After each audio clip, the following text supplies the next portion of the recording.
Okay, so what's the training today going to look like? It's going to be a little bit different. We're going to be doing a case study today and kind of digging deep into one kid and how all of these topics and strategies that we've talked about over the year, what does it look like in everyday application?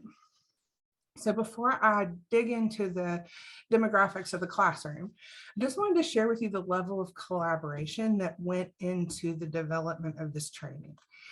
We had 4 special educators, 2 speech language pathologists, 2 occupational therapists, 1 literacy specialist, and 2 building level administrators. So that's a lot of different people putting their eyes on a task, right? And it's going to be a literacy lesson. It's a lot of people putting eyes on a student and really coming together to create that specially designed instruction. So just kind of keep that in mind. Those are all the perspectives that came to the table today for this case study. So classroom demographics. It is what's called a structured learning classroom. In some districts, these are ratioed classrooms. It might look like 1-6, 1-10 type of an environment. And this particular school is focused heavily this year on services and not placement.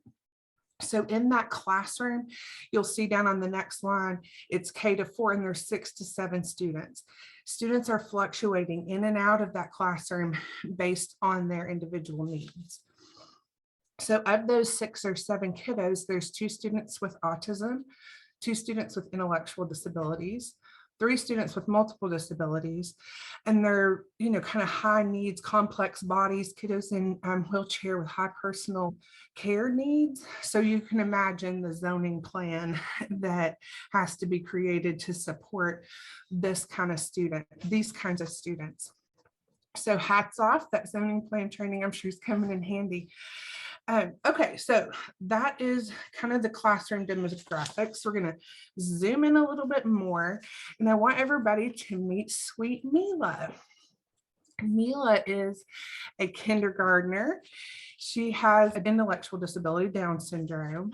She is in kindergarten this year. She gets 60 minutes of OT, 30 minutes of PT, and 90 minutes of speech. So total, she's about 1,200 minutes of special ed each week. And just a side note there that she has glasses. You're not going to see those in the video, but it's something that we need to keep in mind because students with Down syndrome often have both visual and hearing deficits. If you recognize the top of this where it says student summary, that's from our student summary training that we did back in the fall. So this is where we're going to start to see all that come together.